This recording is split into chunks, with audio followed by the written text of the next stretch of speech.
You are. I am. Are you ready, Henry? Ready. Thanks for checking. Okay.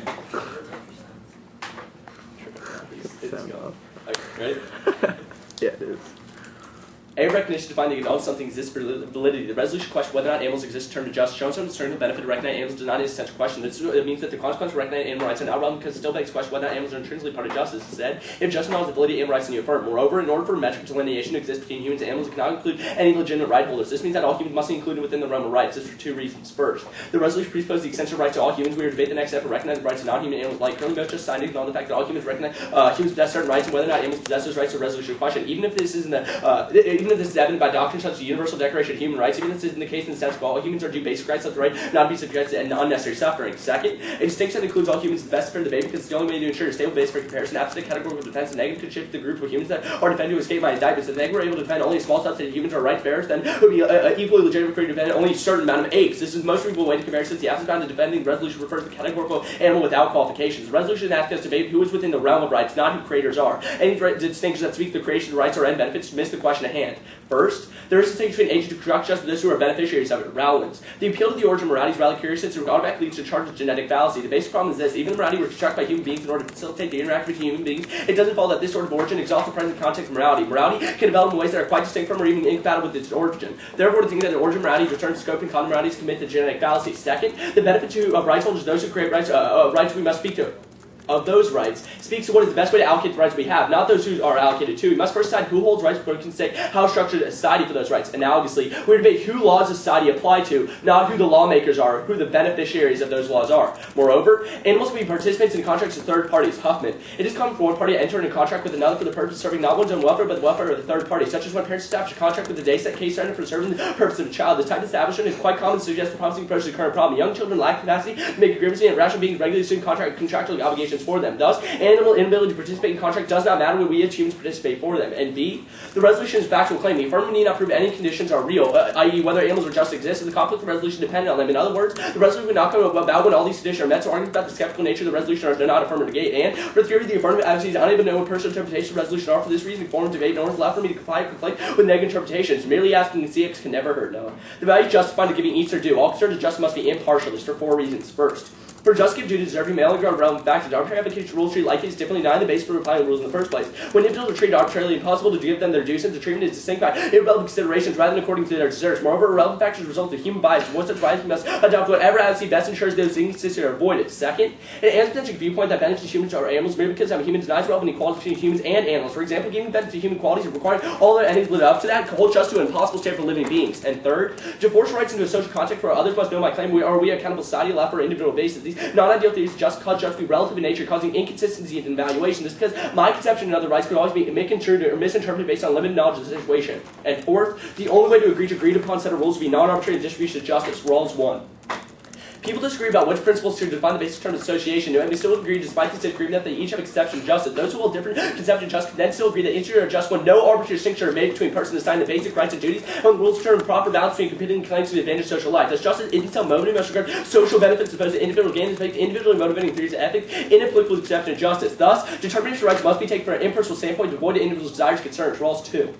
The original position is understood as a purely hypothetical situation characterized so to lead to certain steps of society. Among these, social status in order to one entity known as fortune distribution of natural assets and abilities. This ensures that no one is advantaged or disadvantaged in choice of principles by the outcome and natural chance or contingency of social circumstances. This is the best conception just because it accounts for the randomness of the birth lottery and avoids extraneous considerations of worth. Rules 3. Justice first begins, as I said, with one of the most general of all choices which a person might make together. Our social situation is justified by the sequence of hypothetical agreements we have contracted with the general system of rules. Moreover, when a social situation satisfies these principles, those engaged in them say that one another that they are cooperating on terms that they would agree to. Each person finds himself placed versus some particular situation in some particular society, and each position materially affects his prospects. Thus, consideration to take tangible interaction in the real world shouldn't be the basis for ethical consideration. The basis for rights holders should be hypothetical concern. Thus, we have a general duty to regard persons hypothetically behind the veil of ignorance. We have a general duty, then we also have a duty to act in all particular situations. For instance, if there's a general duty not to kill, then we also have a duty to not kill in the particular instance of me killing my opponent, unless there's a morally relevant difference. Thus, the negative has the positive burden to show that there's a morally relevant distinction between animals and humans that justifies distinct treatment. Moreover, as distinction between humans and animals, logically say we extend justice to them, or ignore them. First, now for the contentions. First, from the original position, we cannot regard facts as people do not choose for themselves. Hilden. Roles outside of the ethical society, those who have been favored by nature, whoever they are, not getting merely because they are gifted. In society, following roles on logical luck asks not entitled humans to be a more favorable starting place society than non-humans. And the antithesis of justice to be treated differently because of quality that neither rationally relevant nor of one's own choice. Moreover, animals' inability to receive rights from fully rational humans means animals are due rights. Rachel's 2. Normal adult humans have moral obligation not to torture one another. You must be able to understand what torture is, and you must be able to capable to recognize what is wrong. When someone lacks such capacity, we do not think he has such obligations. But it is a different question to say he's not a beneficiary. It's very wrong to torture man. He's a beneficiary obligation not to torture. The strong distinction in humans and animals because a certain quality lacks does not show that justice won't extend to them. I didn't read Green. Second, the hypothetical nature contrary lies that hypothetically bargain on behalf of them. Huffman. Spectator sports often seem at least partially designed to benefit non-players, those not even capable of playing, as well as players. Thus, we can play the game. The goal of any theoretical kind of moral obligation to determine not merely the moral status of this or that action, but the whole class of actions. The contract to this has me invokes not any existing contract, but hypothetical. Thus, we can bargain on behalf of non-rational agents, without any actual non-rational agent creature benefiting for himself. Moreover, we should reject any distinction criteria because historically such criteria have opened the door to arbitrary oppression and the marginalized. Calarco concludes. From a historical perspective, we have seen that whenever we close off the question of moral considerability with the institution and some practical criterion, we have later found ourselves in error and had to have the open question up again to reform our practice and further attempt to make them ethical. We might make a claim on me and thus make me morally considerate. It cannot be determined by any finality, but we always have the indeterminacy of our own rationality. For the worst kinds of use to be opened up for other people. So whenever we have historically discriminated groups, we've allowed for the marginalized to be oppressed. Thus, this link directly to standard because it allows for other frameworks to justify criteria for rights holders. Thus, we should not allow for human bias in the concern. Can I see that? Yeah, so I didn't read Green Yeah, or I Rachel's. figured that. You saw that? Wait, oh, you didn't read Rachel's? It was right here. I'll just cross it. Okay. Didn't read these two.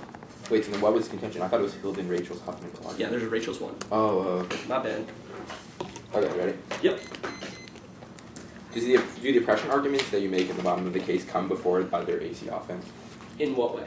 Like, what is the function of the Clarko evidence, I guess is my question. So what would that would show is that certain distinctions are prone to human bias in the sense that they would allow, like specifically like the, call it a meta-standard, it's not really that. I'm just explaining why things have to be impartial. Clark was explaining that distinctions that allow for human bias are not impartial. Because it would What say would that a distinction that would allow for human bias? Like, give me an example of that. Okay, so like any social distinction would say that just because you are different than me in this way, that you are not a rights holder. So what distinctions wouldn't link into Clarko? What distinctions wouldn't link in? Yeah. Many are usually pretty biased. If you, in all honesty, I don't know if you want to do this, if you just tell me your distinction, I'll say yes or no. Alright, I'll just make arguments Okay. instead. So It's up to you. your framework, you have 4 reasons why justice might be impartial, right? Not might be, must be. No, sorry, must. Yeah, that's what I meant to say. If I said might, that was my mistake. Problem. Those arguments are first that it is impossible to give due without a bias, right? No, it explains that if we don't have impartiality, you're not actually giving due according to people's Right, deserves. but where do you justify that due matters? So, what do you mean due? Like, matters? where do you justify that giving people their due Okay, matters? so maybe we're getting caught up in debate jargon. All I'm explaining is that justice is just a conception of giving each their due, right? Wait, so your framework relies on giving people due? Or evaluating a circumstance. Okay, that's whatever fine. definition Your of second justice argument you says that want. It can be under anyone anthropocentrism you denies people relevant qualities. No, right? it says that, okay, Why so does it uses anthropocentrism matter? anthropocentrism as the example. It says that any distinction that I would create or any sense of justice that would be created because of something I feel myself would be extremely unjust because it would say that I benefit myself before other person. What is the theory of justice in the AC? Okay, so the first one is justice as fairness. Right, don't you make a bunch of arguments about how, like, we need to determine if people are right holders before we establish a system of morality? I'm confused. Under the Like, ethic? your Rollins argument is that the creation of rights Yeah, and so like, Rawls what is morality justice as is a fairness, secondary question as to whether people deserve rights, right? Sorry, the Huffman, the first part of the case, can you get to that? Okay, so the top of the It case. says that, like, what we need to The top of the establish case is is just- whether animals deserve rights before we determine under what moral system they deserve rights, right? What Huffman is making the argument of, well, I think you're confusing Huffman. The argument at the top of the case is saying there's a distinction between creators of justice and beneficiaries of it, right? So Right. we would say, like, under contractarianism that we don't make the mutual agreement so animals aren't doing rights. But I'm saying there's a distinction. Does the AC defend a specific conception of morality? Is it Rawlsian justice in the Veil of Ignorance? Yes. Okay. So then why does anthropocentrism matter? Because I would say that it is bad to benefit ourselves before other persons. We should Wait, go so by. what's the standard of the AC? The affirmative case is to show that from the original position there wouldn't be any distinctions. The Right. burden on you is to show a So distinction. I don't understand why Yeah. like, you justify why we have to look to the original position by appealing to anthropocentrism and lack of due being problematic, right? No. Okay, so if let's stop using jargon here. Anthropocentrism is just saying I'm more valuable than an animal because I'm a human. My Right, I argument understand is that. we can't allow for that to happen. Because Right, and my question is why can't we allow for that to happen? Okay, so that's a warrant at the top of the case. Okay, That's so different. I guess we'll talk about it. Okay, good. Is it 5 or 4? Because I think the email said 5. Probably 5. Okay, all right, then. Okay. Ready? Happy to have an extra minute, yeah. So the top of the case under those 4 points are just explaining that any conception of justice has to link to impartiality. Whether or not that's Rawls or not doesn't matter. So Okay, for the so- sake of debate sense, just call it a meta-ethic. So my neg arguments all have to extend to non-humans, all non-humans, right?